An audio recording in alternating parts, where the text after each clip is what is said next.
ফের যুদ্ধ শুরু, ইরানের কেশম দ্বীপে যুক্তরাষ্ট্রের হামলা। জবাবে কুয়েত ও বাহরাইনে মার্কিন ঘাঁটিতে ইরানের পাল্টা ড্রোন ও ক্ষেপণাস্ত্র হামলা। নিজেদের জাহাজে হামলার প্রতিশোধে মার্কিন ইসরায়েলি জাহাজ গুড়িয়ে দিল আইআরজিসি।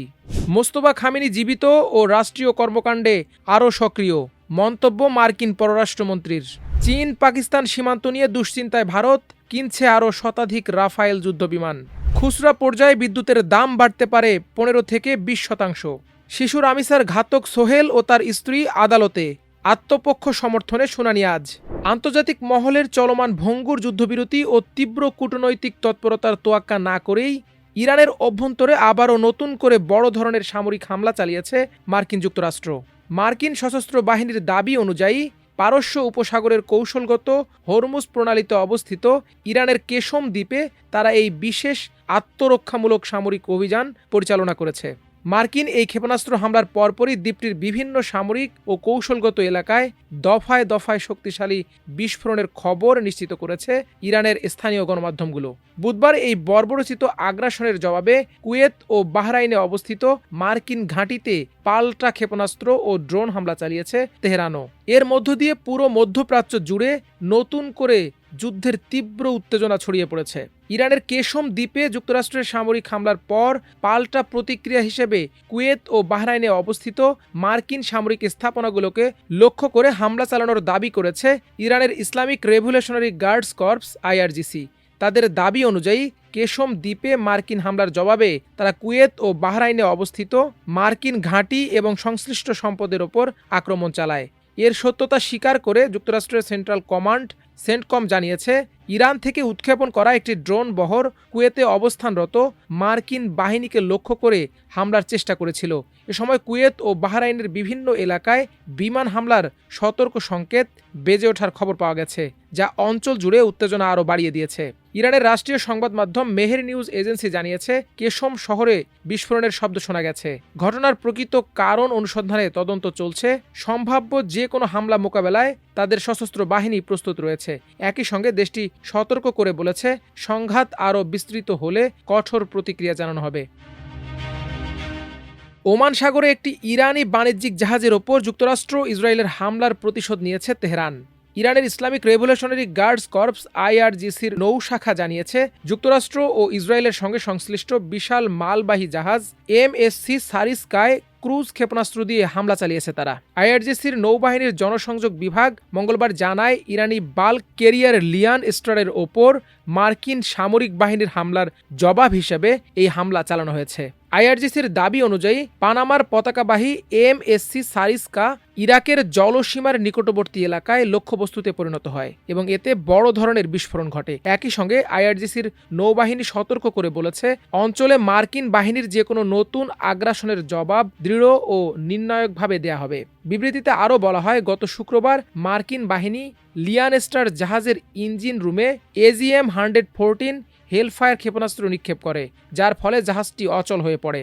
ইরানের দাবি, আন্তর্জাতিক জলসীমায় থাকা অবস্থায় বাণিজ্যিক জাহাজটিকে লক্ষ্য করা হয়েছে। তেহরান এই ঘটনাকে রাষ্ট্রীয় পৃষ্ঠপোষকতায় সামুদ্রিক সন্ত্রাসবাদ বলে আখ্যা দিয়েছে।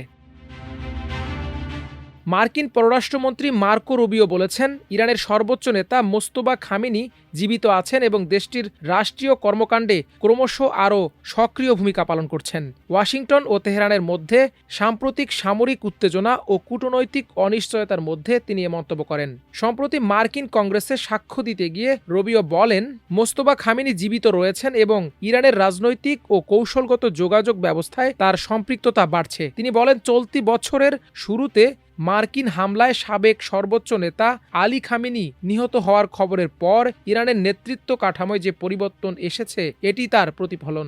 আলী খামেনির ছেলে মোস্তফা খামেনিকে সাম্প্রতিক মাসগুলোতে জনসম্মুখে দেখা যায়নি, তবে তার নামে প্রচারিত বিভিন্ন লিখিত বার্তা ইরানের রাষ্ট্রীয় গণমাধ্যমে প্রকাশিত হয়েছে, যা তার বর্তমান ভূমিকা ও ক্ষমতার পরিধি নিয়ে নানা প্রশ্নের জন্ম দিয়েছে। মার্কো রুবিওর এই মন্তব্য এমন সময় এলো যখন আঞ্চলিক উত্তেজনার কারণে মোস্তফা খামেনি যুক্তরাষ্ট্র যুক্তরাষ্ট্র ও ইসরায়েলের সম্ভাব্য হত্যাচেষ্টার লক্ষ্যবস্তু হতে পারেন বলে আলোচনা চলছে। নিরাপত্তা বিশ্লেষকদের মতে তার সীমিত জনসম্মুখ উপস্থিতি ইরানের নেতৃত্বের অভ্যন্তরীণ নিরাপত্তা ব্যবস্থা নিয়ে আরও জল্পনা তৈরি করেছে। একই শুনানিতে রুবিও জানান, যুক্তরাষ্ট্র হরমুজ প্রণালী পুনরায় খুলে দেওয়ার বিনিময়ে ইরানের ওপর আরোপিত নিষেধাজ্ঞা প্রত্যাহার করবে না। নিজেদের বিমান বাহিনীর আকাশ প্রতিরক্ষা সক্ষমতা উল্লেখযোগ্যভাবে বৃদ্ধি এবং স্কোয়াড্রন ঘাটতি পূরণে ফ্রান্স থেকে আরও 114টি অত্যাধুনিক রাফায়েল যুদ্ধবিমান কেনার মেগা পরিকল্পনা নিয়ে দ্রুত গতিতে এগোচ্ছে ভারত। নয়াদিল্লি ইতোমধ্যে এই কৌশলগত যুদ্ধবিমান কেনার বিষয়ে ফ্রান্স সরকারের কাছে একটি আনুষ্ঠানিক প্রস্তাব পাঠিয়েছে। এমন এক গুরুত্বপূর্ণ সময়ে 4 দিনের রাষ্ট্রীয় সফরে ফ্রান্সে গেছেন ভারতীয় বিমান বাহিনীর প্রধান air chief marshal Amarpreet Singh. প্রস্তাবিত এই বিশাল সামরিক চুক্তিটি চূড়ান্তভাবে বাস্তবায়িত হলে ভারতের বিমান বাহিনী ও নৌবাহিনী মিলিয়ে মোট রাফায়েল যুদ্ধবিমানের বহর বেড়ে দাঁড়াবে 176টিতে, যা চীন ও পাকিস্তান সীমান্তে ভারতের প্রতিরক্ষা ব্যবস্থাকে বহুগুণে শক্তিশালী করবে।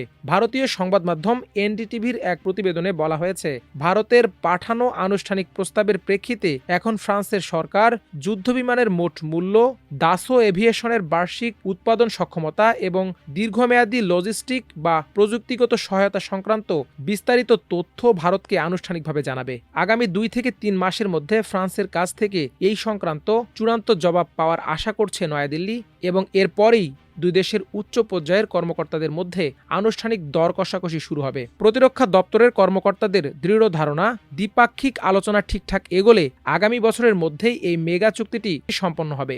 এই সামরিক প্রজেক্টটি সম্পূর্ণ সরকার টু সরকার বা G2G পদ্ধতিতে এগিয়ে নেওয়া হচ্ছে এবং চলতি জুনের মাঝামাঝি সময়ে প্রধানমন্ত্রী নরেন্দ্র মোদীর সম্ভাব্য ফ্রান্স সফরে এই চুক্তিটি অন্যতম প্রধান আলোচ্য বিষয় হতে পারে। বাড়তি খরচের নতুন চাপের মুখে পড়তে পারেন বিদ্যুৎ গ্রাহকরা। বুধবার Bangladesh energy regulatory commission BERC বিদ্যুতের নতুন মূল্য হার ঘোষণা করতে যাচ্ছে। সংশ্লিষ্ট সূত্রে জানা গেছে, খুচরা পর্যায়ে বিদ্যুতের দাম গড়ে 15 থেকে 20% পর্যন্ত বাড়তে পারে। তবে স্বল্প আয়ের গ্রাহকদের জন্য চালু থাকা লাইফ লাইন সুবিধায় আপাতত কোনো পরিবর্তন আনা হচ্ছে না। BERCর ঊর্ধ্বতন এক কর্মকর্তার বরাতে জানা গেছে, বুধবার বেলা 11টায় কমিশনের কারিগরি কমিটির বৈঠকে ইউনিট প্রতি মূল্য বৃদ্ধির হার চূড়ান্ত করা হবে। এরপর বিকেলে নতুন ট্যারিফ ঘোষণা করা হতে পারে। BERCর চেয়ারম্যান জালাল আহমেদ বলেন, কারিগরি কমিটি বিষয়টি নিয়ে কাজ করছে এবং আজই এ বিষয়ে ঘোষণা আসতে পারে। এর আগে একটি মন্ত্রিসভা কমিটি ইউনিট প্রতি 1 থেকে 1.5 টাকা পর্যন্ত দাম বাড়ানোর সুপারিশ করে। রাজধানীতে আলোচিত রামিসাকে হত্যার ঘটনায় দায়ের করা মামলায় আসামি পক্ষের আত্মপক্ষ শুনানি আজ। বুধবার বেলা 11টার দিকে ঢাকা মহানগর শিশু সহিংসতা দমন ট্রাইব্যুনালের বিচারক মাসরুর সালিকিনের আদালতে শুনানি অনুষ্ঠিত হওয়ার কথা রয়েছে। এর মধ্যে সকাল 8:30টায় প্রধান অভিযুক্ত সোহেল রানা ও তার স্ত্রীকে আদালতে হাজির করা হয়েছে। রাখা হয়েছে ঢাকা মহানগর আদালতের হাজতখানায়। এদিন আত্মপক্ষ সমর্থন করে নিজেদের নির্দোষ দাবি করার সুযোগ পাবেন আসামিরা। শুনানি শেষে এ মামলায় রাষ্ট্র ও আসামি পক্ষের যুক্তিতর্কের শুনানির জন্য পরবর্তী দিন ধার্য করবেন বিচারক। এর আগে মঙ্গলবার এ মামলায় টানা 16 জন সাক্ষীর সাক্ষ্য গ্রহণ করেন ট্রাইব্যুনাল। ওই দিন ভিকটিমের বাবা আব্দুল হান্নান মোল্লা ও মা পারভিন আক্তার সহ সাক্ষীদের জবানবন্দিতে ঘটনার লোমহর্ষক তথ্য উঠে আসে। এ মামলায় গত 1 জুন ঘাতক সোহেল ও তার স্ত্রী স্বপ্নার বিরুদ্ধে চার্জ গঠন করে বিচার শুরুর আদেশ দেন ট্রাইব্যুনাল।